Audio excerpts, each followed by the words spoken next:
сөз эмгек социалдык камсыздоо жана миграция министрлигинин өкүлү Адилет Асанбек уулуна берилет. Трибунага өтүңүз. Саламатсыздарбы, урматтуу соттук коллегалар, катышуучулар. Калкты социалдык коргоо, анын ичинде жарандардын социалдык жактан корголбогон категорияларын, турмуштук оорукуудалга кабылган балдарды, ден соолугунун мүмкүнчүлүгү чектелүү адамдарды жана улгайган жарандарды колдоо боюнча функцияларды жүзөгө ашыруучу аткаруу бийлигинин мамлекеттик органы болгон Кыргыз Республикасынын эмгек социалдык камсыздоо жана миграция министрлиги Кыргыз Республикасынын Конституциялык сотунун судьялар коллегиясынын 2023 жылдын 25 апрелдеги аныктамасы менен Жакшылык Жомартович Кадыровдун өтүнүчүнүн Кыргыз Республикасынын президентин жана Кыргыз Республикасынын жогорку кеңешинин жогорку кеңешинин депутаттарын шайлоо жөнүндө конституциялык мыйзамдын 60-1 беренесинин 3-бөлүгүнүн 2-сүйлөмү, Кыргыз Республикасынын Конституциясынын 2-беренесинин 3-бөлүгүнө, Кыргыз Республикасынын Конституциясынын 24-беренесинин 1-бөлүгүнө, 37-беренесинин 1-3 бөлүктөрүнө ылайык келүүсүн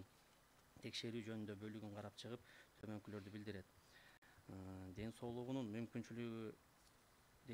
мүмкүнчүлүктөрү чектелүү адамдардын шайлоо укуктарын толук ишке ашыруу жана шайлоо процесстерин инклюзивдүүлүгүн жакшыртуу максатында Кыргыз Республикасынын ден соолугунун мүмкүнчүлүктөрү чектелүү адамдардын укуктары жана кепилдиктери жөнүндө мыйзамы жана Борбордук шайлоо комиссиясынын 2016 жылдын 17 ноябрындагы номер 216 жана 2017 жылдын 7 октябрындагы номер 506 токтомдору менен айрым категориядагы жарандарга шайлоо укуктарын камсыз кылуу жөнүндө Кыргыз Республикасынын шайлоолорун жана референдумдарын өткөрүүдө жана Кыргыз Республикасынын шайлоолорду жана референдумдарды өткөрүүдө ден соолугунун мүмкүнчүлүктөрү чектелүү жарандардын шайлоо укуктарын ишке ашырууну камсыз кылуу жөнүндө жоболору кабыл алынган. Борбордук шайлоо комиссиясынын 2017 жылдын 7 октябрындагы номер 506 токтому менен кабыл алынган жобонун негизги максаты Кыргыз Республикасынын ден соолугунун мүмкүнчүлүктөрү чектелүү жарандардын бирдей негизде шайлоого жана шайланууга, ошондой эле алардын референдумга катышуу укуктарын камсыз кылууга багытталган.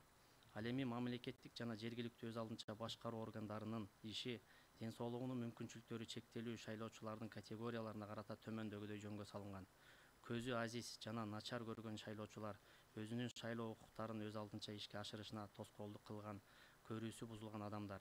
Угуусу начар шайлоочулар, өзүнүн шайлоо укуктарын өз алдынча ишке ашырышына тоскоолдук кылган, угуусу бузулган адамдар. Таяныч кыймыл аппаратынын функциялары бузулган шайлоочулар, өз алдынча кыймылдоосу чектелгендиги менен байланышкан жарандар.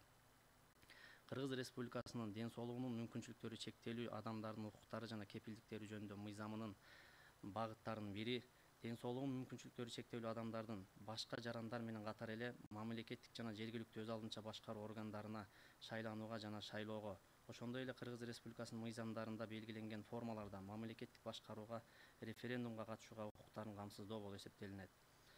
Жогоруда көрсөтүлгөн жоболор Кыргыз Республикасынын Конституциясына, Кыргыз Республикасынын президентин жана Кыргыз Республикасынын жогорку кеңешинин депутаттарын шайлоо жөнүндө Кыргыз Республикасынын конституциялык мыйзамына, Кыргыз Республикасынын референдуму жөнүндө мыйзамына, Кыргыз Республикасынын ден соолугунун мүмкүнчүлүктөрү чектелүү адамдардын укуктары жана кепилдиктери жөнүндө мыйзамына, Кыргыз